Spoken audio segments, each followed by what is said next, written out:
Olá, amados, estamos iniciando mais um estudo bíblico e o nosso tema de hoje é o santuário. Eu convido você a abrir a sua Bíblia em Apocalipse, capítulo 11, versículo 19. Só que antes, vamos orar? Senhor Deus, amado Pai, Criador do céu e da terra, nós pedimos humildemente, ó Pai, o Teu perdão, a Tua misericórdia e que o Senhor nos ajude a entender o assunto de hoje. Que o Espírito Santo, ó Deus, venha nos ensinar, venha nos instruir, venha falar aos nossos corações, no doce nome de Jesus. Amém. A pergunta é a seguinte: o que João escreveu sobre a visão que teve do céu? Abriu-se então o santuário de Deus, que se acha no céu, e foi vista a arca da aliança no seu santuário, e sobrevieram relâmpagos, vozes, trovões, terremotos e grande saraivada. Então a palavra de Deus nos ensina que João viu o santuário de Deus que se encontra no céu. João viu o santuário do Senhor que está no céu. Veja que privilégio. Um dia Deus pediu para que Moisés construísse um santuário na terra, né? que era uma réplica, né? do santuário que havia no céu. João viu o santuário de Deus que está no céu. A segunda pergunta é: qual foi a ordem dada por Deus ao povo de Israel quanto à construção do santuário terrestre? Está lá em Êxodo, capítulo 25, a partir do versículo 8. E me farão um santuário para que eu possa habitar no meio deles, segundo tudo o que eu te mostrar, para modelo do tabernáculo e para modelo de todos os seus móveis. Assim mesmo o fareis.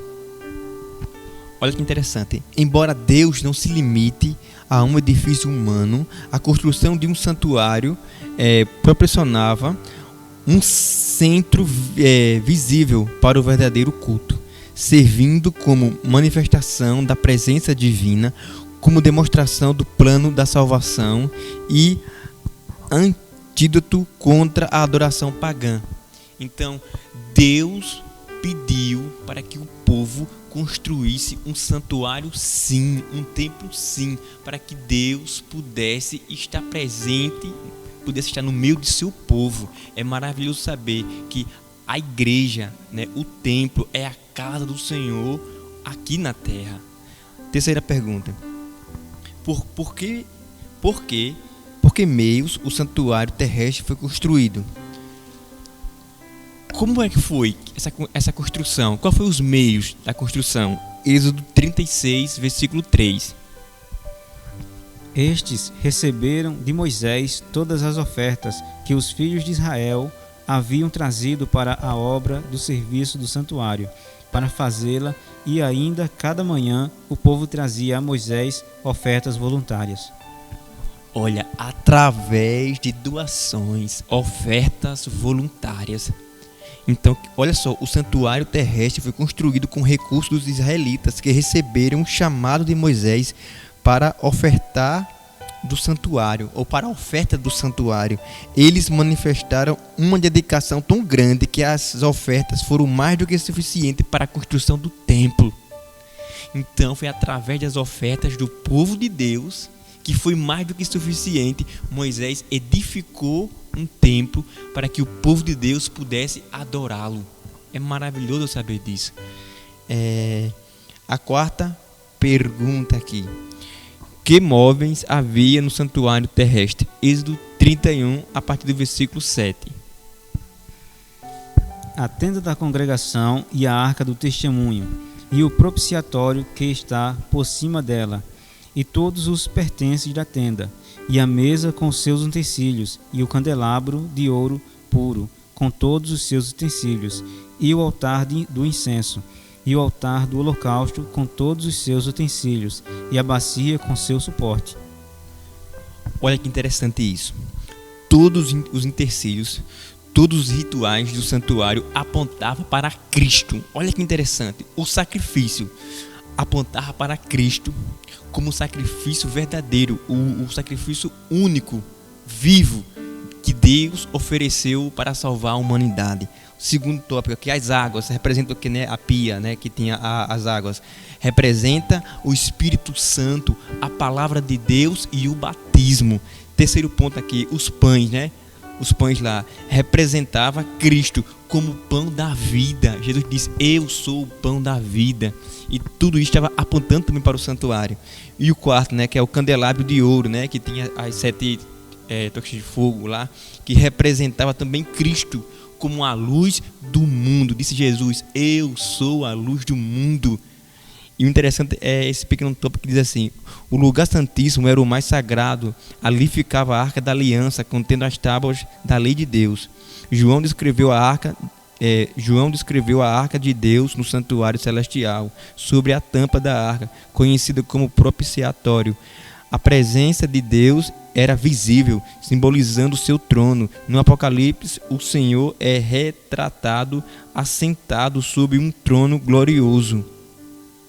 Então, tudo que João viu no céu, no santuário, né, apontava para Cristo, porque o Cordeiro de Deus veio para esse mundo e para tirar o pecado do mundo. Ele ressuscitou, subiu ao céu e hoje está no santuário celestial, intercedendo por mim e por você. Quem pode entrar em cada cômodo do santuário? Hebreus 9, a partir do versículo 6.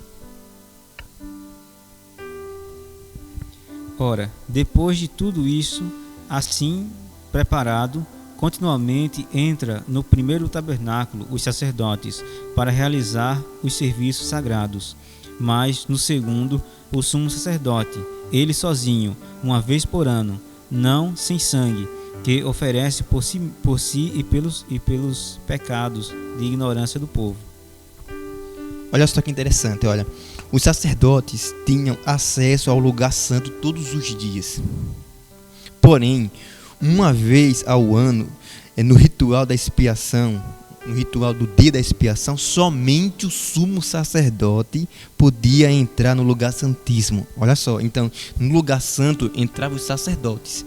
No lugar santíssimo, apenas o sumo sacerdote. A Bíblia diz que Jesus é o nosso sumo sacerdote, por isso que ele se apresenta diante do Pai como o nosso justificador, como aquele que intercede por mim e por você. E esse direito ele conseguiu aonde? Na cruz do Calvário.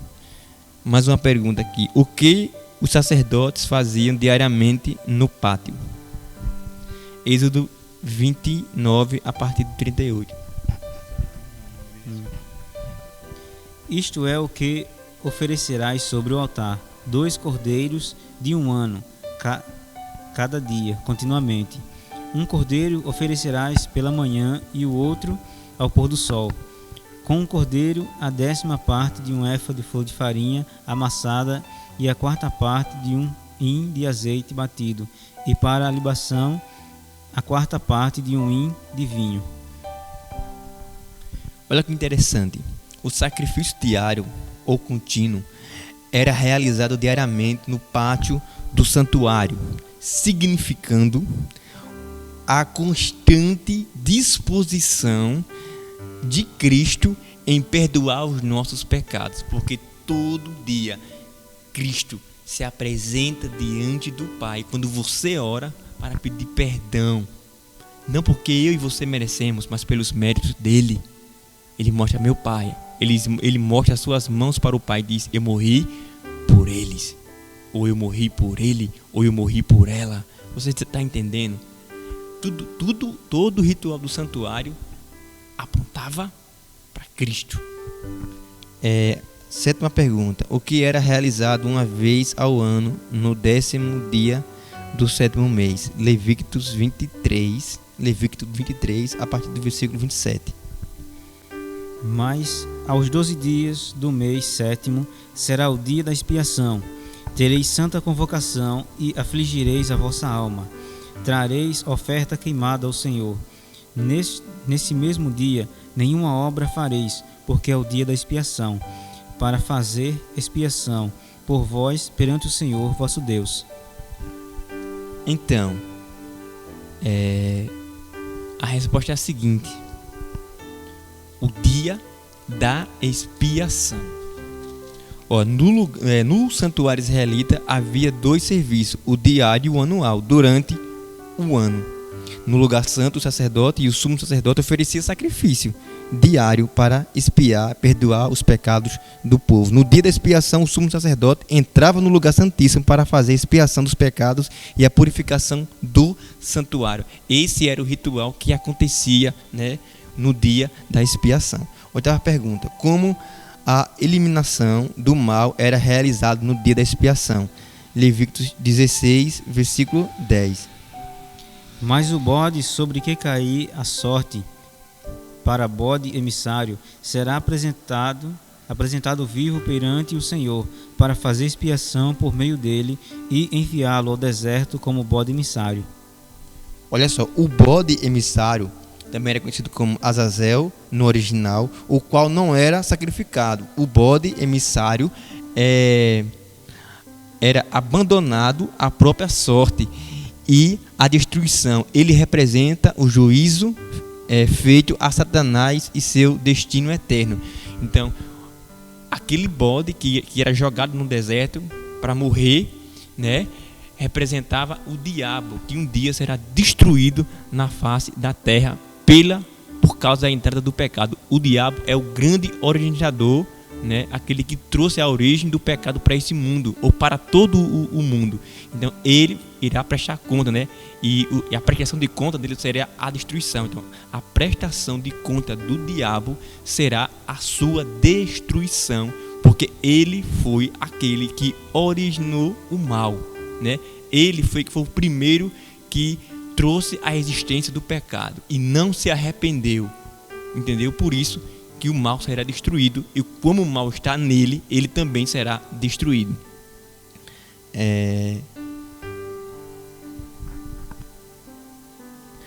O que todo o cerimonial do santuário terrestre representava? Hebreus 8, versículo 4. Ora, se ele estivesse na terra, nem mesmo sacerdote seria, visto existirem aqueles que oferecem os dons segundo a lei, os quais ministram em figura e sombra das coisas celestes, assim como foi Moisés divinamente instruído quando estava para construir o tabernáculo, pois diz ele: vê que faças todas as coisas de acordo com o modelo que te foi mostrado no monte. O sistema de sacrifício do Antigo Testamento ensinava ao povo a natureza terrível do pecado e apontava para Jesus Cristo como o único que pode perdoar a culpa, né? Pode perdoar o pecador. Então, o santuário nos ensina, revela que a natureza do pecado é terrível e que Cristo é o único que pode nos perdoar, porque ele venceu o pecado e ele tem autoridade de se apresentar diante de Deus e de nos justificar. Ele se apresenta diante de Deus e pelos seus méritos ele justifica todo aquele que invoca o seu nome. Quem é o único que pode exercer o ofício de sumo sacerdote no santuário celestial? Hebreus 1, versículo 8. Ora, o essencial das coisas que temos dito é que possuímos tal sumo sacerdote que se assentou à destra do trono da majestade dos céus, como ministro do santuário e do verdadeiro tabernáculo que o Senhor erigiu, não o homem. Olha, do verdadeiro tabernáculo que o Senhor erigiu, não o homem. Veja que Deus pediu para que Moisés e o povo construíssem um santuário. Esse santuário que Moisés edificou não é o verdadeiro. O verdadeiro santuário é o que está no céu, que é o santuário celestial. E Jesus é o mediador, o único suficiente entre Deus e os seres humanos. Então, quem é o nosso único mediador? Segundo a palavra de Deus, somente Jesus pode interceder por você. Somente Jesus pode pedir diante de Deus por mim, por você. Por quê? Porque ele tem méritos para isso. Ele venceu o pecado para isso. Por isso que hoje ele tem uma especificação, né? Ele tem o título, aquele que venceu o pecado, aquele que venceu a morte. E por conta dessa vitória, ele se apresenta diante do Pai para nos proteger, para redimir o seu povo. Então Cristo é o único o único mediador entre Deus e os seres humanos. Qual é a obra desempenhada por Jesus Cristo no santuário celestial? Hebreus 7:25. Por isso também pode salvar totalmente os que por ele se achegam a Deus, vivendo sempre para interceder por eles. Através do sacrifício na cruz do Calvário e de sua ressurreição, Cristo ganhou o direito, os méritos de se compadecer de todo pecador e de comparecer diante do Pai e interceder pelos seus filhos, pelos seus servos. A última pergunta de hoje é a seguinte: o que acontecerá quando o ministério intercessor de Cristo no santuário celestial for encerrado? Então, o que vai acontecer quando acabar o ministério de Cristo no santuário celestial? Apocalipse 14, a partir do versículo 14. Olhei e eis uma nuvem branca, e sentado sobre a nuvem um semelhante a filho do homem, tendo na cabeça uma coroa de ouro e na mão uma foice afiada. Outro anjo saiu do santuário gritando em grande voz para aquele que se achava sentado sobre a nuvem: toma a tua foice e ceifa, pois chegou a hora da ceifa, visto que a seara da terra já amadureceu. E aquele que estava sentado sobre a nuvem passou a sua foice sobre a terra, e a terra foi ceifada. Então saiu do santuário que se encontra no céu outro anjo, tendo ele mesmo também uma foice afiada. Saiu ainda do altar outro anjo, aquele que tem autoridade sobre o fogo, e falou em grande voz ao que tinha a foice afiada, dizendo: toma a tua foice afiada e ajunta os cachos da videira da terra, porquanto as suas uvas estão amadurecidas. Então o anjo passou a sua foice na terra e vidimou a videira da terra e lançou-a no grande lago da cólera de Deus.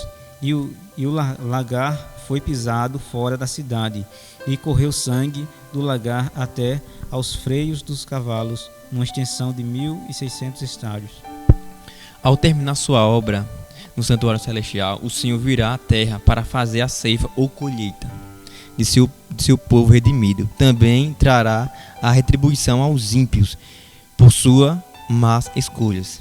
Tudo isso que ele leu aqui representa o seguinte: quando Cristo terminar no santuário celestial, a sua obra, ele encerrar o seu trabalho lá, ele irá buscar aqueles que foram fiéis, que mudaram de vida, que aceitaram a Deus, que caminharam com Cristo nessa terra, para retribuir a esses o perdão e levar eles para onde? Para a vida eterna. E aqueles que fizeram pouco casos, aqueles que rejeitaram, aqueles que perseguiram o povo de Deus e que humilharam o povo de Deus, eles escolheram a morte, a destruição, e eles serão destruídos. Então Cristo vai passar a sua força sobre a terra, vai ceifar. E de um lado ele vai colocar os que escolheram a vida, e do outro lado ele vai colocar aqueles que escolheram a morte. E esses serão destruídos para sempre. E se você deseja estar do lado de Cristo, se você deseja estar do lado da verdade, se você deseja estar do lado da obediência, eu convido você a aceitar esse chamado do Espírito Santo hoje. Ore comigo. Senhor Deus, amado Pai, abençoe, Senhor, as vidas de todas essas pessoas que estão ouvindo o Teu estudo, a Tua palavra. Ó Pai, seja com as suas famílias. Muda, ó Deus, as suas histórias, e que eles possam caminhar contigo todos os dias de suas vidas. No doce nome de Jesus. Amém.